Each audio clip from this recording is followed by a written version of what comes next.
제가 여러분들에게 한번 퀴즈를 내볼게요. 무슨 퀴즈냐면 신조어 퀴즈인데요. 이게 무슨 뜻인지 듣고 맞춰보세요. 1번 완네스. 완네스가 뭘까요? 완네스. 모르세요? 완네스는 완전 내 스타일이야. 나의 줄임말이 완네스라고 합니다. 2번 이생집망. 이번 생은 이번 생은 진짜 집망. 집망. 이번 생은 집 사기는 망했다. 라는 뜻인지 못 산다. 3번 갑통알. 갑통알. 갑자기 갑자기 통장을 보니 알바를 해야겠네. 4번 꾸꾸꾸. 4번 꾸꾸꾸는 꾸며도 꾸질꾸질이라고 합니다. 5번 오저치고. 오저치고? 오저치고? 네, 오늘 저녁 치킨고. 6번 너또다. 너또다. 너또다는 너도 또라이라 다행이다. 7번 별다줄. 이건 쉬운데 별다줄. 몰라요? 별거 다 줄이네 이 말이래요. 8번 내또출. 이거 직장인들이 하는 말이래요. 내또출. 내일 또 출근이야. 그렇죠. 9번 소확횡. 소소하게 확실한 행복. 소확횡이에요. 횡. 소소하고 확실한 횡령이라고 합니다. 10번 가나디. 가나디가 뭘까요? 가나디는 강아지를 앙증맞게 부르는 표현이래요. 가나디 이렇게 하는 거. 11번 비담. 이거 쉽네요. 비담. 이거 어른들은 옛날 선덕여왕이 나왔던 비담을 생각한다고 하는데 비담은 비주얼 담당이라고 합니다. 12번 마지막입니다. 말도서. 말도서는 뭘까요? 말을 또 서운하게 하네 라는 해요. 혹시 난 여기서 12개 다 안다. 그렇죠? 5개 이상 안다. 네. 5개 몰라요? MZ세대 아닙니까? 저는 이거 뭐 한 7개 정도 알았는데, 저는 MZ세대 역시 신세대 마음이 인 것 같아요. 방금 제가 말씀드린 이 단어는 MZ세대에서 유행하는 신조어래요. MZ세대는 잘 모르는데, 제가 검색을 해보니까 이런 신조어들이 매년 계속적으로 많이 생겨난다고 하더라고요. 그래서 한 뉴스에서는 이런 기사가 나왔어요. 요새 젊은 세대와 어른 세대가 이런 신조어 때문에 소통이 안 된다. 서로를 이해하지 못한다. 이런 기사가 나오기도 했어요. 이 관계에 있어서 이 말을 통한 소통은 굉장히 중요한 것 같습니다. 오늘 우리가 읽은 본문에서도 이런 말의 소통의 문제를 가진 세대가 등장을 해요. 혹시 우리 지난주 설교 내용이 뭔지 기억하시는 분 계신가요? 네, 역시나 네, 우리 성도님들은 완네스예요. 완전 제 스타일. 까먹어도 돼요. 또 하면 되니까. 우리가 지난주 내용을 보면 엘리 대제사장의 두 아들이 등장을 했죠. 여기서 엘리는 지금으로 따지면 목사 중에 대장이라고 했어요. 두 아들도 목사예요. 그런데 이 두 아들이 성전에서 어떤 짓을 했냐면 하나님의 재물을 빼돌려서 하나님의 제사를 멸시했다고 했어요. 또 이 성막에서 일하는 여자들과 성관계를 하면서 하나님의 말씀을 버렸다. 그렇게 얘기를 했었죠. 그리고 성경은 그들이 그렇게 했던 이유가 하나님을 알지 못해서, 다른 말로 하나님을 두려워하지 않기 때문에 그렇게 했다라고 이야기를 나눴습니다. 이제 기억나시죠? 그리고 오늘 본문의 배경 1절을 보면 이렇게 이야기를 합니다. 1절 말씀 다시 한번 같이 읽어볼게요. 시작. 이 사무엘이 엘리 앞에서 여호와를 섬길 때에는 여호와의 말씀이 희귀하여 이상이 흔히 보이지 않았더라. 아멘. 뭐라고 하냐면 말씀이 희귀해서 이상이 흔히 보이지 않았대요. 여러분 보통 이 구약 시대는요, 지금이랑은 좀 다른 게 하나님이 주신 이 성경, 율법 외에도 하나님이 귀에다 대고 직접 말씀하시는 경우가 있었대요. 많았대요. 그래서 어떤 사람은 막 환상을 보기도 하고, 다른 경우는 선지자가 와서 예언을 통해 하나님의 말씀을 전달하기도 했어요. 그런데 1절을 보니까 말씀이 희귀하대요. 없다는 거예요. 이상, 기적이 안 보이는 시대래요. 이게 무슨 말이냐면 하나님께서 이스라엘에 침묵하는 시대. 다른 말로 하나님의 말씀을 들을 수가 없는 시대였다는 거예요. 보통 우리가 말을 안 할 때가 있습니다. 말을 안 할 때는 간단해요. 마음이 돌아섰을 때. 전에 연인들 간에 한참 논쟁이 있었던 주제가 있었어요. 바로 깻잎 논쟁. 이게 뭐냐면 내 남자친구와 나 그리고 내 친구가 셋이 밥을 먹는데 내 친구가 여자죠. 깻잎을 먹으려고 했는데 깻잎이 잘 안 떼지잖아요. 그러면 내 남자친구가 그 깻잎을 떼줘도 되냐 안 되냐 젓가락으로. 우리 형제님 깻잎을 떼줘도 됩니까 안 됩니까? 안 돼요? 선배님 안 돼요? 당연히 안 돼. 이 주제로 실제로 연인들 간에 막 싸우고 난리가 났는데, 사실 이런 가벼운 논쟁은 하더라도 시간이 지나면 사라져요. 그런데 우리가 그럴 때가 있어요. 뭐냐면 상대가 잘못을 해. 그래서 야, 너 그거 하지 마. 하지 마. 했는데도 또 그 잘못을 하면서 듣지 않을 때. 그래서 여러 번 기회를 주었는데도 그 사람이 바뀌지 않을 때 우리는 말하기를 포기하게 돼요. 근데 오늘 본문의 이스라엘도 마찬가지였대요. 애굽에서 노예 생활을 하던 이 이스라엘이요, 하나님의 은혜로 구원받아 마침내 가나안 땅에 들어왔어요. 그런데 딱 가나안 땅에 들어오기 전에 하나님과 약속을 했어요. 우리는 하나님만 바라보고 하나님만 사랑하고 하나님만 믿을 겁니다. 하나님 백성으로 살 겁니다. 그런데 이 사람들이요, 이제 딱 가나안 땅에 정착하고 나니까 아우 좀 살만하네, 여유도 있고. 그러니까 그래서 화장실 들어갈 때랑 나올 때랑 마음이 다른 것처럼 그 약속을 버리고 수차례 바람을 핀 거예요. 전에 한 드라마에서 부부가 서로 바람을 피웠어요. 그리고 싸워요. 그러니까 남편은 옆집 여자랑 스킨십은 안 했지만 정서적으로 바람을 폈고요. 아내는 화가 나서 옛 남친과 잠을 잤어요. 근데 하는 말이 나는 감정은 없고 딱 한 번뿐이다. 그리고는 서로 또 네가 잘못이다라고 싸우는데, 그래서 제가 아내에게 물었어요. 어떤 게 더 나쁜 것 같아요? 하니까 아내가 그러더라고요. 둘 다 쓰레기네. 이렇게 말하더라고요. 왜요? 둘 다 바람이니까. 정서적이든 육체적이든 둘 다 배우자를 배신한 거니까요. 그런데 오늘 본문에서도요, 이 이스라엘이 하나님을 버리고 우상을 숭배해요. 그러니까 바람을 피는 거예요. 근데 하나님께서 용서하셨어요. 근데 얘네들이 하나님이 용서하시니까 나중에 또 바람을 피고, 하나님께서 또 용서하시면 또 바람을 피는데, 이게 무려 몇 번이나 반복됐냐? 10번이나 반복이 됐어요. 그리고 나서 이제는 뻔뻔스럽게도 돌이키지 않아요. 내가 뭐 잘못했어? 뭐 살다 보면 그럴 수 있는 거 아니야? 돌이키지 않는 거예요. 그래서 이제는 하나님께서 아예 말씀을 하지 않는 시대. 하나님과 단절돼서 하나님의 말씀을 듣기 어려운 희귀한 이 상황까지 오게 된 거죠. 그런데 오늘 본문을 보면 더 놀라운 사실이 있는데요. 우리 2절 말씀 한번 같이 읽어볼게요. 시작. 엘리의 눈이 점점 어두워가서 잘 보지 못하는 그때에 그가 자기 처소에 누웠고. 아멘. 지금 뭐라고 하면 엘리의 눈이 점점 어두워져 갔대요. 여기서 엘리란 사람이 누구냐면 제가 아까 소개했듯이 이스라엘의 대제사장이에요. 다른 말로 이스라엘 목사님, 전체 목사님 중에 서열 1위. 이스라엘의 종교를 상징하는 아이콘이라고요.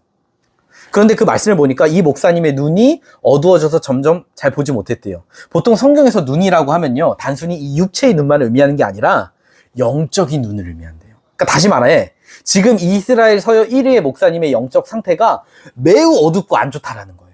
혹시 우리 성도님 중에 나는 눈병에 걸려본 적 있다 하시는 분 계신가요? 눈병. 저는 걸려봤나요? 저는 7년 전에 눈병에 한번 걸렸었어요.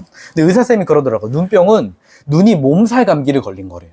그래서 눈뜨기가 굉장히 힘들고 어려우니까 눈도, 우리가 몸살 감기에 걸리면 쉬듯이 눈도 쉬어야 된다고. TV도 보지 마세요. 컴퓨터도 보지 마세요. 핸드폰, 책도 보지 마세요. 그러니까 할 수 있는 게 없는 거예요. 그러니까 잠도 일찍 자요. 할 수 있는 게 없으니까. 9시, 10시면 자요. 그러니까 잠을 일찍 자니까 피곤하진 않은데 인생에 재미가 없어요. 왜냐하면 재밌는 거는 다 밤에 일어나거든. 그러니까 세상에 무슨 일이 일어나는지도 모르겠고 마치 세상과 단절된 느낌이에요. 왜냐하면 아무것도 보이지 않으니까. 그런데 제가 실제로 당사자에게 들은 이야기인데요. 태어날 때부터 그러니까 눈이 보이지 않는 사람들이 있잖아요. 근데 그 사람들은 꿈을 꿀 때도 어떤 꿈을 꾸냐면 꺼멓대요. 왜냐면 단 한 번도 눈으로 세상을 본 적이 없기 때문에. 그래서 꿈조차 검게 나온다는 거예요. 그러니까 아무것도 보이지 않는다는 거죠. 그런데 성도님들, 영적인 눈도 그래요. 영적인 눈이 어두우면요, 어두우면 안 보이거든요. 근데 우리가 영적인 상태가 그렇게 안 좋으면 나타나는 여러 가지 특징이 있대요. 그중 첫 번째 특징이 뭐냐면 삶 속에 하나님의 실제가 없어요. 다시 말해, 우리 삶에서 하나님을 경험하지 못한대요. 우리 다시 한번 1절 말씀 한번 읽어보도록 하겠습니다. 같이 읽어볼게요. 시작. 아이 사무엘이 엘리 앞에서 여호와를 섬길 때에는 여호와의 말씀이 희귀하여 이상이 흔히 보이지 않았더라. 아멘. 여러분, 이 시대는요, 아까 제가 말씀드린 듯이 말씀이 희귀한 시대예요. 그러니까 우리 보통 사람과 사람이 만나면 관계를 맺을 때 뭘 통해 하냐면 대화를 통해 해요.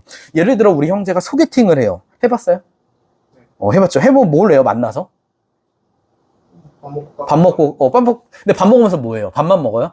맛있네. 이래서 밥만 먹습니까? 아니죠. 그쵸. 대화를 하죠. 대화를 통해서, 뭐 어디 사세요? 뭐 좋아하세요? 막 대화를 통해 어떻게 서로를 알아가고 관계를 맺죠. 근데 만약 만나서 하는데 대화가 거의 없어요. 서로가 대화를 잘 안 해요. 그럼 그 소개팅은 성공할 수 있을까요? 없을까요? 없죠. 왜요? 대화를 잘 안 한다는 건 뭐예요? 나는 너를 만나긴 했지만 너와 더 관계를 맺고 싶은 마음은 없어. 라는 걸 우회적으로 표현하는 거니까요. 그런데 문제는 이 시대 이스라엘과 하나님이 그랬다는 거예요. 대화가 끊긴 시대. 제가 전에 이런 설교를 한 적이 있어요. 기억나시는지 모르겠지만 성경에서 예수님은 목자고 우리를 양이라고 한다. 그런데 목자가 양에게 요구하는 건 딱 두 가지다. 뭔지 기억나세요? 목자가 양에게 요구하는 건 딱 두 가지다. 순종하는 네. 첫 번째는 목자와의 친밀한 교제고 다른 두 번째는 목자를 따라가는 거. 그래서 양에게 꼭 필요한 건 뭐냐면 목자의 음성을 듣는 거다. 양이 목자의 음성을 듣고 목자와 친밀한 관계를 맺으면서 따라가면 양의 삶에 생명이 넘친대요. 목자가 그를 보호한대요. 양이 목마르면 물을 주고 배고프면 풀을 주니까. 양이 위험에 처하면 그 목자는 양을 구하기 위해 자신의 생명까지 바친다라고 했었어요. 실제로 예수님이 십자가에서 우리의 죄를 위해서 우리 죄를 구하시려 죽으셨던 것처럼. 그런데 문제는 지금 그 양이 목자를 떠났어요. 도망갔어요. 실제로 양은요, 시력이 안 좋은데 어느 정도 안 좋냐면 눈앞에 한 2m, 여기 있는, 우리 여러분이 있는 2m까지밖에 못 봐요. 대신 청력이 발달해서 이 양이 하는 방법은 목자 곁에서 음성을 듣고 그 인도하심을 따라갈 때야 양은 안전하다고요. 그런데 문제는 뭐예요? 양이 목자를 떠났잖아요. 그랬더니 목자가 안 보여요. 당연히 목자의 소리를 들을 수 있을까요? 소리를 들을 수 없죠. 다시 말하면 이 양들의 삶 속에 주님이 보이지 않는 거예요. 물론 주일에 예배는 와요. 그러니까 이론으로는 들어요. 하지만 실제로 우리의 삶에서 주님을 만나고 경험하지 못하는 거예요. 그러니까 기도를 해도 어떻겠어요? 마치 데이터와 와이파이가 끊긴 핸드폰 같죠. 주님께 카톡을 보내요. 어떻게 될까요? 뭐라고 뜰까요? 전송 실패라고 뜨죠. 답이 오지 않아요.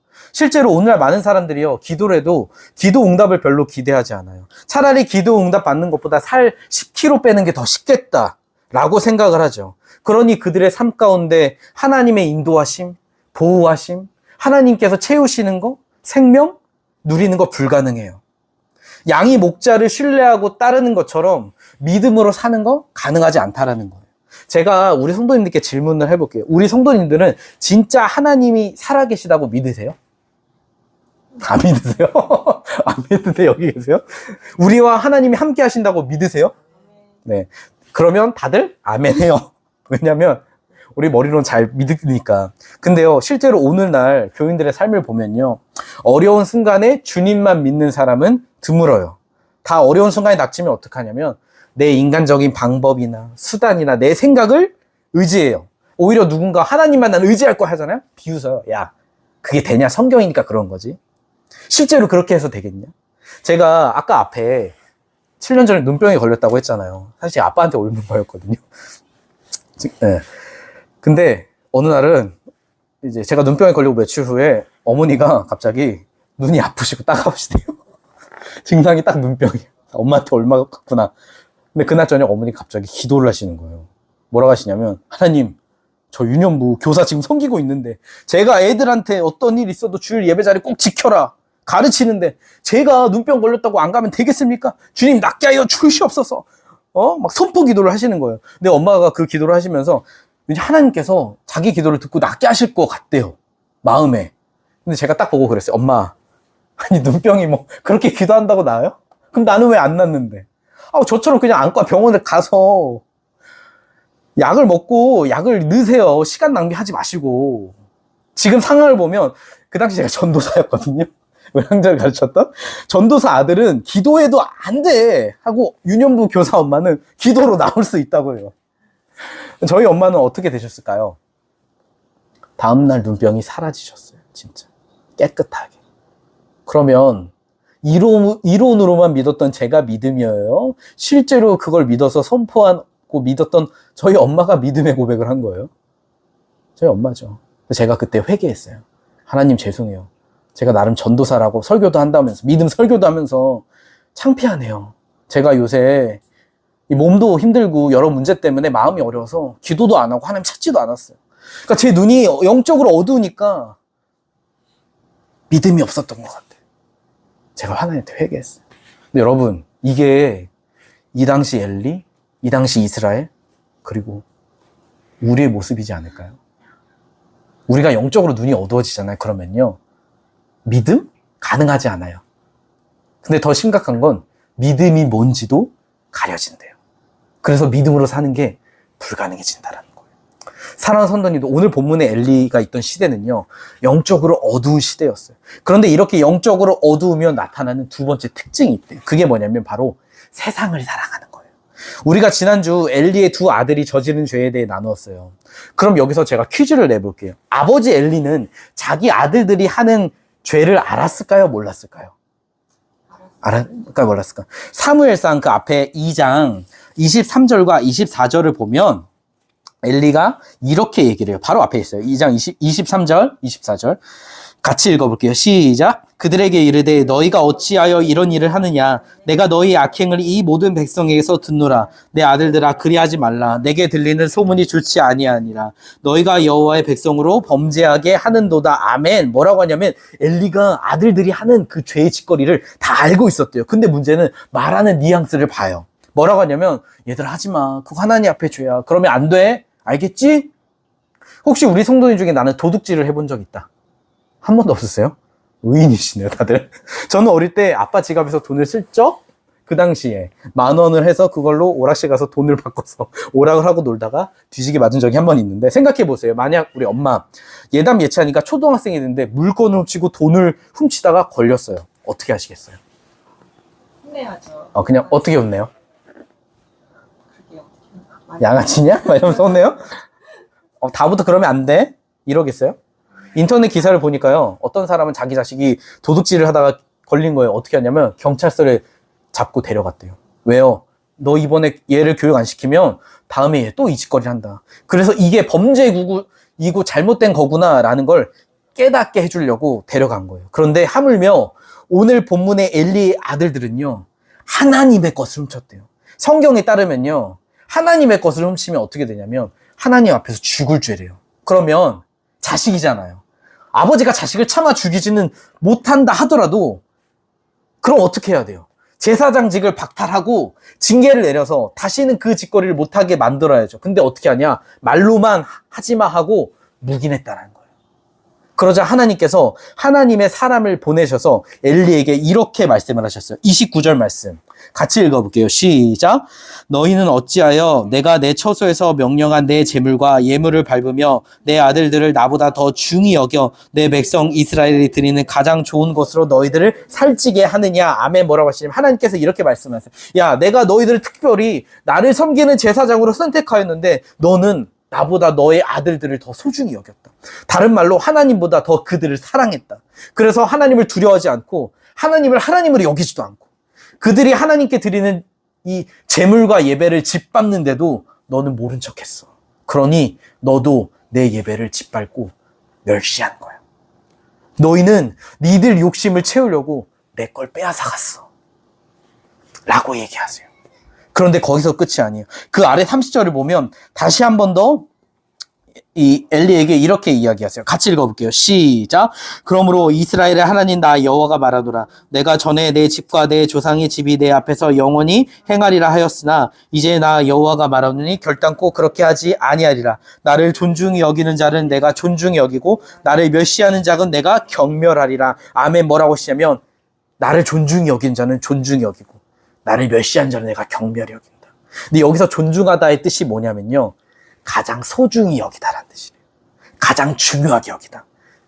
그런데 자세히 이 말씀을 보면요, 존중이란 단어와 멸시란 단어가 대조돼서 나타나요.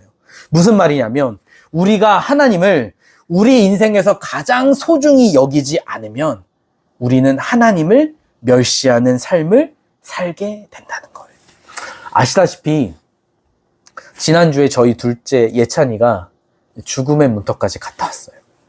저희 부모님 집에서 애가 갑자기 40도가 넘는 고열에 숨을 쉬지 않고 대변을 봤대요. 사람이 죽으면 이 항문이 풀리면서 대변이 나오거든요. 저희 누나가 의사인데 어머니께 그랬대요. 저희 어머니께. 예찬이가 죽은 것 같다고. 그러면서 손을 이렇게 덜덜 떨면서 이 CPR을 했다고 해요. 다행히 기적적으로 회복돼서 지난주 어린이집도 갔어요. 많이 울었지만. 지금도 어머니와 저희 누나의 손길을 통해 예찬이를 지켜주신 하나님께 감사드려요. 그리고 그날 밤 예찬이를 누이고 제가 예찬이가 딱 자는 모습을 보는데 마음이 짠해요. 만약 예찬이가 잘못돼서 우리 가족의 삶에 예찬이가 없다? 얼마나 슬플까?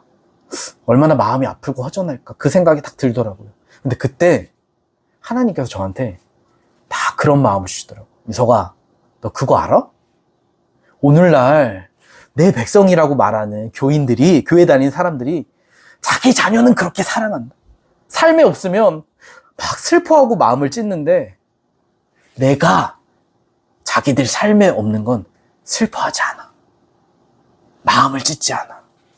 자기 자녀를 위해서는 자기 몸을 던지고 가장 좋은 것을 주려고 하지만 하나님을 위해서는 자기 삶을 거는 사람, 몸을 던져 하나님을 찾는 사람이 없다. 다른 말로 하나님을 존중하는 사람이 없다.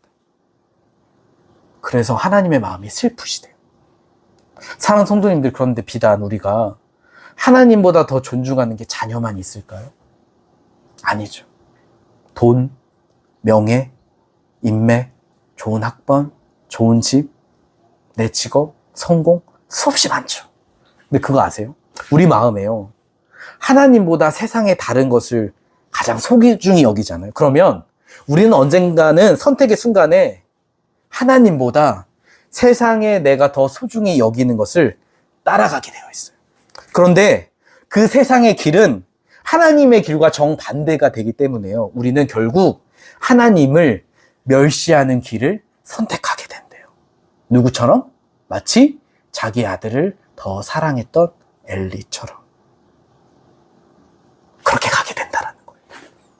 그리고 그렇게 하나님을 멸시하며 영적으로 어둠 가운데 계속 있으면 나타나는 마지막 특징이 있습니다. 그게 뭐냐면 바로 말씀을 보고 들어도 깨닫지 못합니다. 그래서 결국 심판이 찾아오는 거예요. 만약 여러분이 엘리라고 생각하세요. 아까 여러분이 읽은 본문이 뭐냐면 하나님이 엘리에게 심판을 선언하시는 거예요. 여러분이 엘리예요. 이제 하나님이 여러분에게 사람을 보내서 선언하세요. 야, 내가 너에게 주었던 약속, 너희 집에 주었던 약속을 다 취소하고 이제 너희들 제사장지 끝이야. 아웃이야. 너희들은 다 망하고 구걸하게 하면서 살게 될 거야. 네 아들들 같은 날에 다 죽고 너희 집에 태어난 사람들은 다 젊은 날에 단명할 거야. 이 말을 들었어요. 그럼 어떻게 해야 돼요? 하나님의 심판이 그렇게 선포됐어요, 나한테. 어떻게 해야 돼요? 그쵸. 무릎 꿇고 회개하죠. 하나님, 제가 잘못했습니다. 제가 죄를 멈추고 하나님께 돌아가겠습니다. 회개하죠. 근데 엘리요? 아무것도 하지 않아요. 그냥 가만히 있어요.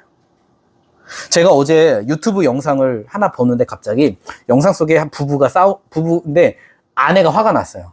그래서 집을 나가면서 남편에게 그래요. 나 친정 갈 거야. 나한테 연락도 하지 마. 찾아오지 마. 알겠어? 이 말을 3번이나 계속 반복하면서 나가요.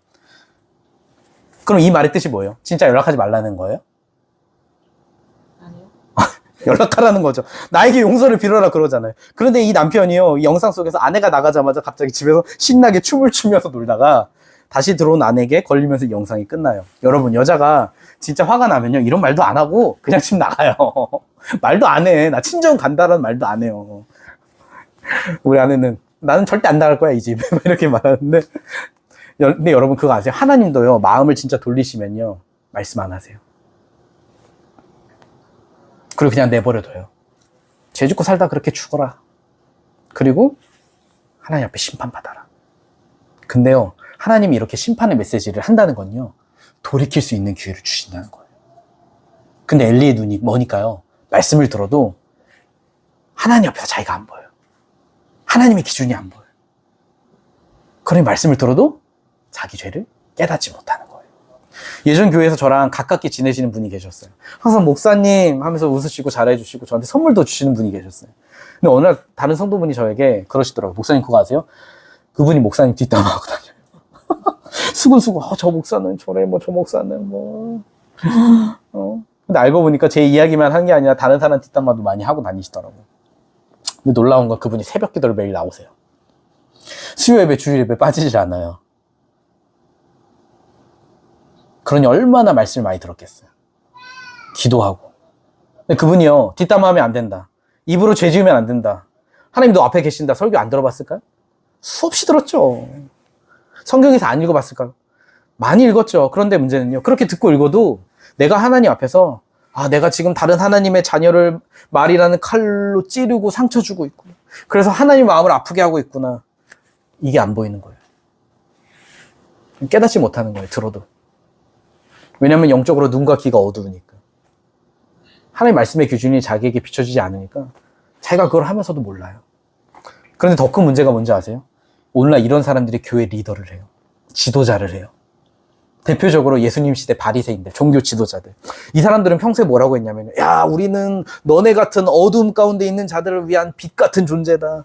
우리는 너네 같은 눈먼 자들을 위한 인도자다. 근데 예수님께서 뭐라 하시냐면, 야, 니네가 스스로 본다고 하는데, 아니야, 니네도 소경이야. 너네 하나님을 누구보다 잘한다고 생각하는데, 너네는 하나님 본 적도 없고, 안 적도 없고, 음성을 들은 적도 없어. 근데 소경이 소경을 인도하면 어떻게 하냐? 다 같이 망하는 거지. 그래서 어떤 일이 일어났냐면, 결국 이 시대 사람들이요, 자신이 그렇게 기대하고 기다리던 메시아, 하나님의 아들이신 예수님을요, 십자가에 못 박아 죽였어요. 그리고 심판받은 거예요. 왜요? 영적으로 보지 못하고 듣지 못하니까. 근데 여러분, 만약에 우리가 그 예수님 시대에 있었다면 여러분은 예수님을 십자가에 못 박았을 것 같아요? 아니면 예수님을 따랐을까요? 만약 우리가 하나님 앞에 지금 영적으로 어두운 가운데 있다면, 우리도 그 시대에 있었다면 예수님을 십자가에 못 박았을 거예요. 죽여라 저 이단 가짜. 사랑하는 성도님들, 우리가 영적으로 어두운 시대를 보면요, 저기 북한처럼 성경이 없는 시대가 아니에요. 목사가 부족해서 설교가 없는 게 아니에요. 오히려 넘쳐요. 근데 문제는 말씀을 봐도 설교를 들어도 보이지 않고 들리지 않는 거죠. 왜요? 우리 신앙이 가장 기본적인 것에서부터 하나님의 기준이 철저하게 가려져 있으니까. 그래서 지금 시대는 아무도 회개하지 않는 시대. 죄와 적당히 손잡고 가는 시대. 하나님의 심판이 눈앞에 있음에도 모르는 시대가 되어버린 거죠. 그런데 혹시 우리도 그런 시대의 모습으로 살고 있지는 않은가요?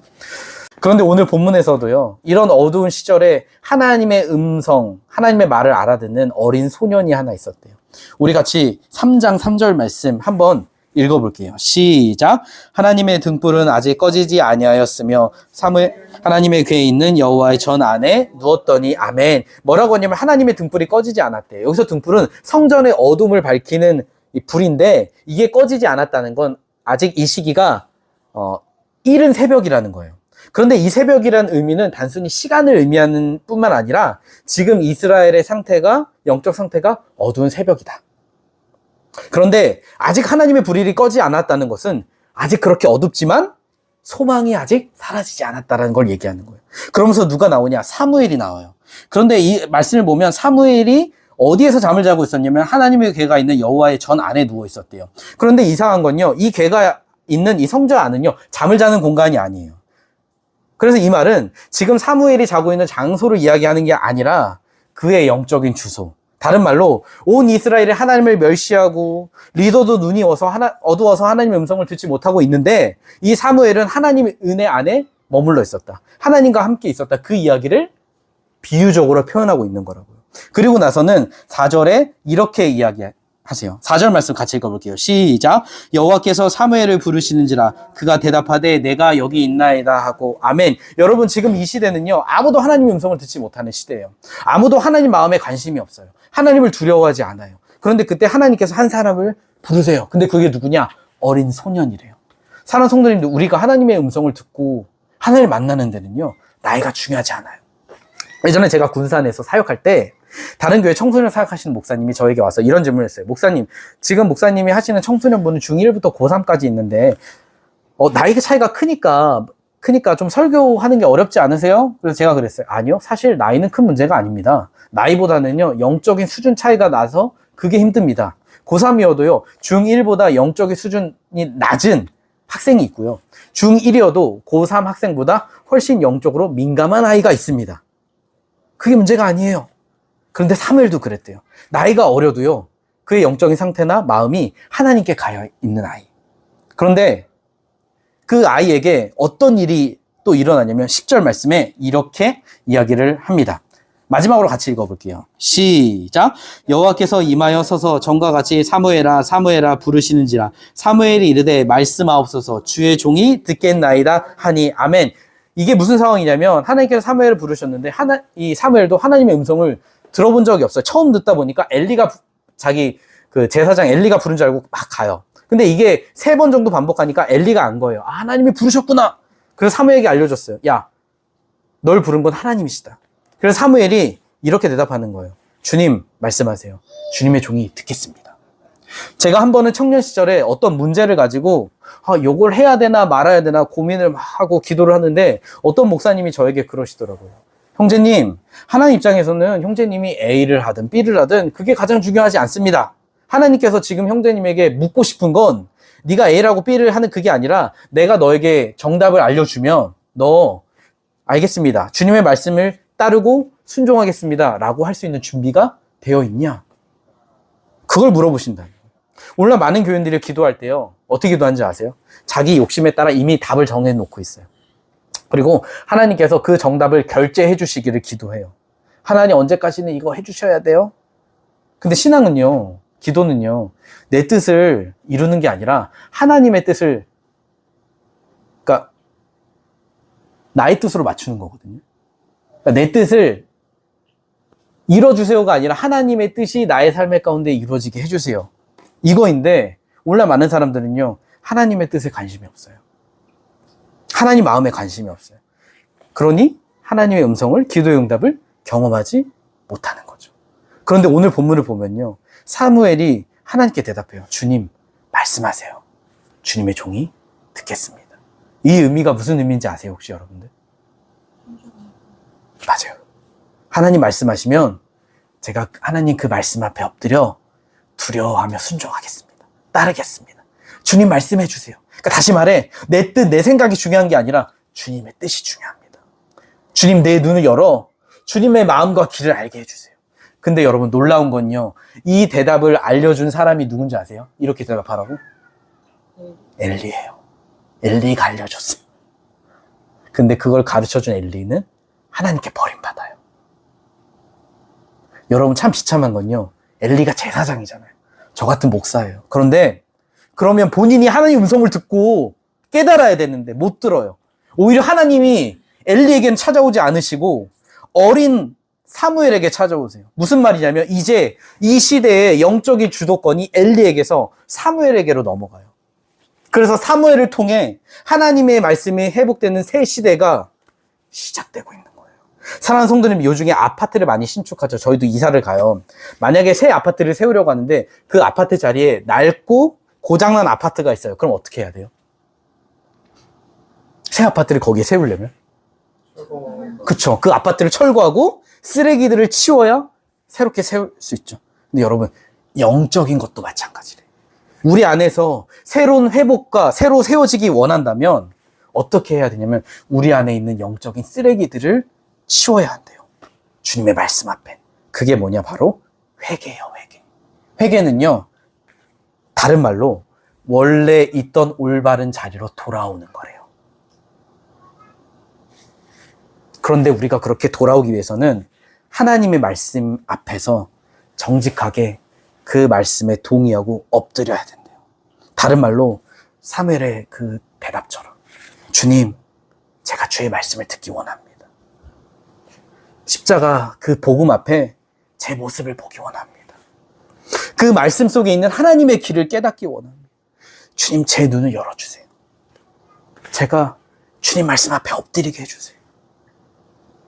주님, 내게 말씀해 주세요.